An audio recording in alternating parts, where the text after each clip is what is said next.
Hello, my friends. Today's issue will be a little bit personal, and I will share with my experience on participating, actually as a couple, at one of the interesting workshops I ever participated. That workshop was dedicated to orgasmic state and exploring new ways to sexuality and intimacy. There'll be interview which I conducted a few years ago with Sasha Cobra. Sasha is intimacy and sexuality coach who specializes in helping people to connect with their true sexual nature and live more fulfilling lives.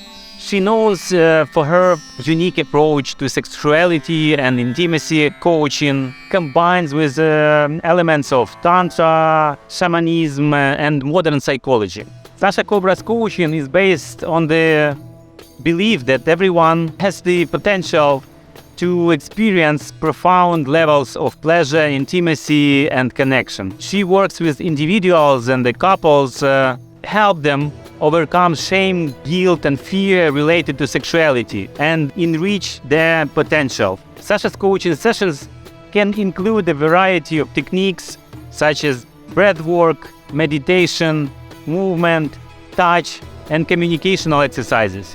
Her coaching is often described as a transformational, helping people to overcome deeply integrated patterns and beliefs that they can be blocking them from experiencing the full sexual potential. She has been featured in numerous media outlets and has strong following on social media. The reason why I call it the seed of transformation is because when we connect and have a healthy way of relating with our sexual energy, that plants a seed in us that continuously blossoms and grows. And that continuation blossoming and growing is a transformation. So it's a planting the seed, just like with you guys coming to the workshop, the seed is planted. Now, how do you water it? How do you continue to do the homework and things, all the things that we really discussed, for you to keep coming back closer to yourself, to keep really enjoying and embracing the flow of orgasmicness that naturally flows through our body. And for many people, they have been so shut down, and we carry so much trauma, so many unprocessed feelings, that we don't really know anything about orgasmicness. We have really forgotten that state, even when it comes to sex.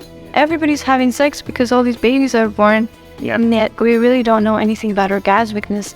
And orgasmicness is really a healing modality for us. In our society, if sex is taboo, if we have a lot of restriction, resistance, repression when it comes to sex, it's like going against our nature. If you were to sit down with your journal as you have there and very honestly make a list of everything that you wish your parents could have done differently with you. So for most people, that list will involve that they listen to me more, that they accept me more, that they give me more freedom, they're less critical of what I do, that they give me the space to even make mistakes from time to time. So if you look at all the ways that you wish your parents were, you start giving those things to yourself. You start giving yourself the space to play and explore in life. You start giving yourself the space to feel things without punishing yourself for it. You're more gentle, more loving, and more unconditional with yourself. Because most of us hide our feelings. Most of us are scared to even reveal to ourselves all of our capacity for feeling.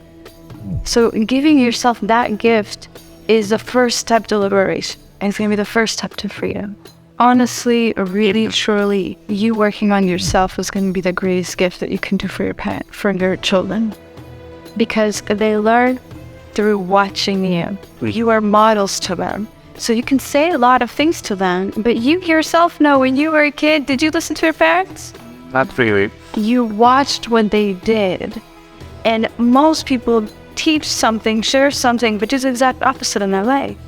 So it's contradictory, and the child doesn't understand that. So They feel it. exactly, children are so connected to truths. So you can't lie to them. If you want them to understand how to be in integrity, how to be authentic, how to be loving, how to be sensual. That's also a really important part. You need to do that for yourself. Doing nothing, which would be different from what these unconscious energies try to force and make you do unconsciously. And what do I mean by that? Most of us, because of our conditioning, we get triggered. You say something, and because of that trigger, I immediately want to react. Maybe I want to pull away. Maybe I want to hurt you in some way by saying something back, right? Those are energies that are now controlling me. So the non-doing, or the doing nothing, is a way to stop these behavior patterns. It's recognizing that there's something in me that wants to react, and I don't allow it. I do nothing in that moment. So a really simple example, because it happens to so many people. If I don't feel that you're loving me properly, what do? I pull away. I distance myself emotionally. That happens unconsciously. Now, what if I catch myself, and in that moment, when I feel that I'm being unloved, instead of pulling away, I do nothing of that energy, and I decide to stay. We are very intelligent beings, and we're all the time lying to ourselves. We know when things are out of alignment with us, and yet we end up doing things in the opposite direction. Good. And so start being honest enough with yourself to feel, to embrace all those feelings and use them as a navigation tool to start living your life in full alignment with yourself. Having the courage to feel what is good for you, what is out of alignment for you, and start to act, speak, be in all the ways in alignment with that truth. You told simple issues, and you was very high and then very low, like a basic life, and then very high about the spiritual experiences and so on. It was so natural and so open, and then I just feel this, with the goosebumps on arm, So thank you very much. It's such a great scene. And pleasure, my pleasure. My recommendation to watch one of the movies, serials on Netflix, where Sasha described in more details her approach to and methods she uses. And of course, you can participate in one of the Sasha's workshops around the world and order some individual session with her. I hope you enjoyed this video. If so, just write the comment below. And see you soon. Bye.